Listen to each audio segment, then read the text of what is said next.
આજે હું અહીંયા ઘરે બનાવેલો ઘણો સસ્તો પડતો 100% શુદ્ધ એવો અને ઘણા બધા સ્કિન પ્રોબ્લેમ દૂર કરતો જેમ કે દાદર, ખંજવાળ, ખીલ જેવા ચામડીના રોગોને દૂર કરતો લીમડાનો સાબુ બનાવીશ, જેમાં હું અહીંયા એલોવેરા, તુલસી અને જે કડવો લીમડો આવે છે એનો ઉપયોગ કરી એકદમ નેચરલ એવો આપણે ઘરે સાબુ બનાવીશું। જો મારો વિડીયો પસંદ આવે તો સ્કીપ કર્યા વગર એન્ડ સુધી જોતા રહેજો। હેલો એવરીવન, સ્વાગત છે તમારું અર્ચનાની વાનગીમાં। હજુ સુધી મારી ચેનલને સબસ્ક્રાઈબ ન કરી હોય તો પ્લીઝ સબસ્ક્રાઈબ કરી દેજો। નેચરલ સાબુ બનાવવા માટે મેં અહીંયા જે કડવો લીમડો આવે છે એની 10 જેવી ડાળખી લઈ લીધી છે અને બધી જ સરસ એવી મેં ધોઈ દીધી છે। કડવો લીમડો ઉપયોગ કરવાથી સ્કિનનો જે પ્રોબ્લેમ હોય છે ઘણો બધો દૂર થાય છે। એ જ રીતે મારી પાસે આ રીતે એલોવેરા જે નેચરલ હોય છે એ પણ હતું, તો મેં આ રીતે 2 સ્ટીક લઈ લીધી છે, એને પણ સરસ એવી ધોઈ દીધી છે। જો તમારી પાસે આ રીતે એલોવેરા ન હોય તો તમે જે નેચરલ જેલ આવે છે એ જેલનો પણ ઉપયોગ કરી શકો છો।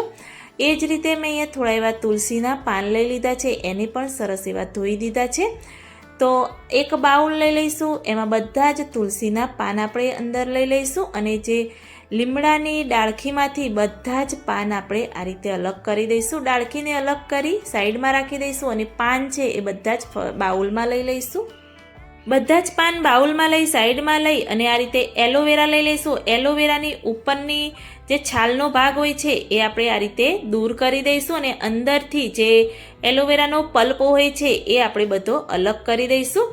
તો આ રીતે ચમચીની મદદથી તમે અલગ કરશો તો એકદમ સરળતાથી બધો જ પલ્પ છે એકદમ આ રીતે અલગ થઈ જશે। તો તમે જોઈ શકો છો કે બધો જ મેં એલોવેરાનો પલ્પ આ રીતે અલગ કરી દીધો છે, તો એને પણ આપણે સાઈડમાં રાખી દઈશું। અને હવે આપણે જે સાબુ બનાવવાનો છે એનો મેં આ રીતે સોપ બેઝ લઈ લીધો છે।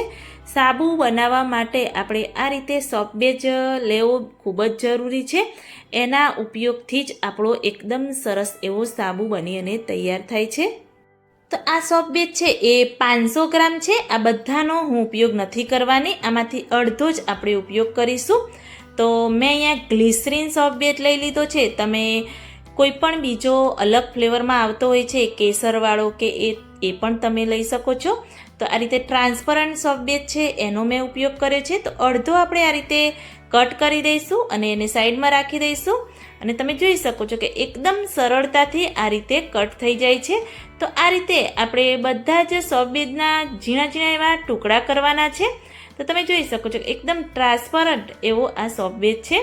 તો બધા જ આપણે આ રીતે નાના નાના એવા પહેલાં તો ટુકડા કરી દઈશું। તો આ સોપ બેઝ છે મેં ઓનલાઈન પરચેસ કર્યો છે, પરંતુ જો તમારે બહારથી લેવો હોય તો લિક્વિડની જે મોટી એવી સોપ હોય છે એમાં પણ તમને આ મળી રહેશે। તો આ ઝીણા કરેલા ટુકડા છે એ બધા જ આપણે આ રીતે એક મોટા બાઉલમાં લઈ લઈશું અને મેં સાઈડમાં ગેસ પર બીજા બાઉલમાં આ રીતે ગરમ કરવા પાણી રાખી દીધું હતું। 1 ગ્લાસ જેવું પાણી અંદર એડ કરી દેવાનું અને પાણી આ રીતે ગરમ થાય એટલે જે ટુકડા ભરેલું બાઉલ છે એ અંદર આપણે પાણીમાં રાખી દઈશું। પાણી જેમ જેમ ગરમ થશે એમ અંદર ટુકડા છે એ થોડા એવા પીગળવા લાગશે અને એકદમ સરળતાથી પીગળી જશે। ગેસની ફ્લેમ એકદમ મીડિયમ રાખી અને એને આપણે પીગળવા દઈશું। તમે જોઈ શકો છો કે થોડું એવું પીગળવા લાગ્યું છે, તો જ્યાં સુધી એ પીગળે ત્યાં સુધી આપણે જે કડવો લીમડો, તુલસી અને એલોવેરા જેલ લીધી છે એની પેસ્ટ બનાવી દઈશું। તો મેં તુલસી અને લીમડો અંદર એડ કરી દીધો અને જે જેલ છે એ પણ આપણે અંદર એડ કરી દઈશું। એ બધું જ એડ કરી અને હું અહીંયા પાણીનો ઉપયોગ નથી કરવાની। જો તમારે પાણી એડ કરવું હોય તો તમે જે આપણું રેગ્યુલર સાદું પાણી આવે છે એ પણ એડ કરી શકો છો, પરંતુ હું અહીંયા જે ગુલાબ જળ આવે છે એ ગુલાબ જળનો ઉપયોગ કરું છું। પાણી આપણે એકદમ થોડું એવું જ એડ કરવાનું છે, 3 થી 4 ટેબલ સ્પૂન જેવું આપણે પાણી એડ કરી ઢાંકણ બંધ કરી અને આ રીતે સ્મૂથ એવી પેસ્ટ બનાવી દેવાની। તમે જોઈ શકો છો કે મેં સ્મૂથ એવી પેસ્ટ બનાવી દીધી છે, તો એને આપણે ગાળી દઈશું। તો આ રીતે બધું જ આપણે ગાળી દઈશું। થોડું એવું બાઉલમાં પાણી લઈ ફરીથી એમાં આપણે એડ કરી દઈશું અને આ રીતે ઉપર જે થોડા એવા ટુકડા અને કૂચા જેવો ભાગ રહી ગયો હોય એ ઉપર આવી જશે અને નીચે સરસ એવું જ્યુસ નીકળી અને રેડી થશે। તો તમે જોઈ શકો છો કે એકદમ નેચરલ એવો ગ્રીન કલર આપણો આવ્યો છે અને આ બાજુ સરસ એવા બધા જ ટુકડા પીગળી અને તૈયાર થઈ ગયા છે.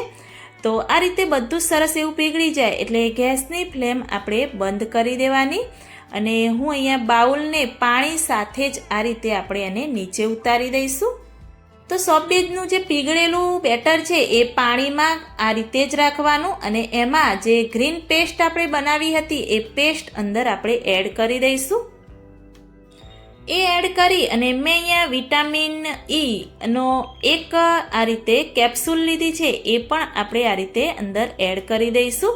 જો તમારી સ્કિન થોડી એવી ડ્રાય હોય તો તમે આ કેપ્સ્યુલ એડ કરશો તો એનો પણ પ્રોબ્લેમ દૂર થઈ જશે. 1 ટેબલસ્પૂન મેં અહીંયા આલમંડ ઓઇલ લીધું છે એ પણ અંદર એડ કરી દઈશું. આલમંડ ઓઇલની જગ્યાએ તમે કોકોનટ ઓઇલનો પણ ઉપયોગ કરી શકો છો.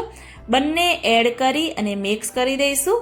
મેં વિટામિન ઈ કેપ્સ્યુલ 1 ઉપયોગ કર્યો છે, તમે 2નો પણ ઉપયોગ કરી શકો છો. સરસ એવું મિક્સ કરી ફરીથી આપણે પાણીને ગરમ કરી અને આ રીતે 1 મિનિટ માટે ફરીથી એને આ રીતે ગરમ થવા દઈશું. જો તમે પણ આ રીતે ઘરે સાબુ બનાવશો તો ઘરે એકદમ ઘણા એવા સસ્તા પડશે, એકદમ નેચરલ બનશે અને સ્કિન પ્રોબ્લેમ ઘણા એવા દૂર થશે. સરસ એવું મિક્સ થઈ ગઈ છે તો ગેસની ફ્લેમ બંધ કરી કઢાઈને નીચે ઉતારી દઈશું. તો મેં અહીંયા સાબુ બનાવવા માટે સિલિકોનનું સાબુ બનાવવાનું જે મોલ્ડ આવે છે એ લઈ લીધું છે. આમાં ઘણા બધા શેપનું અલગ અલગ મોલ્ડ મળતા હોય છે. તો એમાં આપણે સાબુ બનાવીશું. જો તમારી પાસે આ રીતે મોલ્ડ ન હોય તો તમે જે ચાના કપ, જે ડિસ્પોઝેબલ કપ આવે છે એમાં પણ તમે બનાવી શકો છો અને ઘરની કોઈ નાની એવી વાડકી હોય એમાં પણ તમે બનાવી શકો છો. પરંતુ આ સિલિકોનમાં જો તમે બનાવશો તો એકદમ સરળતાથી સાબુ આપણો નીકળી જશે. તો આપણે આ રીતે સાબુનું જે મોલ્ડ છે એમાં જે બેટર બનાવ્યું હતું એ એડ કરી દઈશું અને ઉપરથી થોડો એવો જે ફીણ વળ્યું છે એનો ભાગ દૂર કરી દઈશું. અને આ રીતે મોલ્ડમાં મેં બધું જ બેટર ભરી દીધું છે અને 1 કલાક માટે આપણે એને આ રીતે હલાવ્યા વગર જ રહેવા દેવાનું છે. કોઈ પંખા નીચે કે કોઈ પણ જગ્યાએ તમે એને રાખી શકો છો. તો 1 કલાક જેવું થાય એટલે આપણે ચેક કરીશું.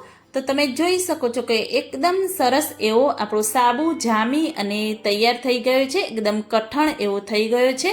બસ કલાક જ થતાં એને વાર લાગે છે. તો આ રીતે આપણે એને નીકાળીને હું તમને બતાવીશ કે આપણો સાબુ કેવો બન્યો છે. તો તમે જોઈ શકો છો કે મોલ્ડમાંથી એકદમ સરળતાથી સાબુ નીકળી જાય છે. તો આ રીતે આપણે બધા જ સાબુ નીકાળી દઈશું. તમે જોઈ શકો છો કે એકદમ નેચરલ ગ્રીન કલર પણ સાબુમાં આપણો આવ્યો છે. તો તમે જોઈ શકો છો કે એકદમ નેચરલ ગ્રીન કલર સાબુમાં આપણો આવ્યો છે. તો તમે પણ એકવાર ઘરે ચોક્કસથી આ ટ્રાય કરજો. અને આગળ તમારે કયા સાબુની રીત જોઈએ છે, કયા ફ્લેવરમાં જોઈએ છે એ પણ મને કમેન્ટમાં જરૂરથી બતાવજો. આ રીતે બધા જ સાબુ હું નીકાળી દઈશ અને તમને બતાવું કે સાબુમાંથી ફીણ પણ એવું સરસ થતું હોય છે. તો આ રીતે થોડું એવું પાણી લઈ અને સાબુ કરશો તો એકદમ નેચરલ સાબુનું ફીણ પણ થાય છે. તો આ રીતે આપણો ઘરે બનાવેલો સાબુ ઘણો એવો સસ્તો પડતો હોય છે. તો તમે પણ એકવાર ચોક્કસથી ટ્રાય કરજો. તો ગરમીમાં કે ચોમાસામાં ચામડીના ઘણા બધા રોગોને દૂર કરતો અને દૂર રાખતો આ લીમડાનો સાબુ તમે પણ એકવાર ચોક્કસથી ટ્રાય કરજો. અને મારી આ લીમડાના સાબુની રીત તમને કેવી લાગી એ પણ મને કમેન્ટમાં જરૂરથી બતાવજો. અને આગળ તમારે કયો સાબુ બનાવવો છે એ પણ કમેન્ટમાં જરૂરથી બતાવજો. જો તમને મારી આ લીમડાના સાબુની રીત સારી લાગી હોય તો મારી ચેનલને લાઈક, શેર, કમેન્ટ કરજો.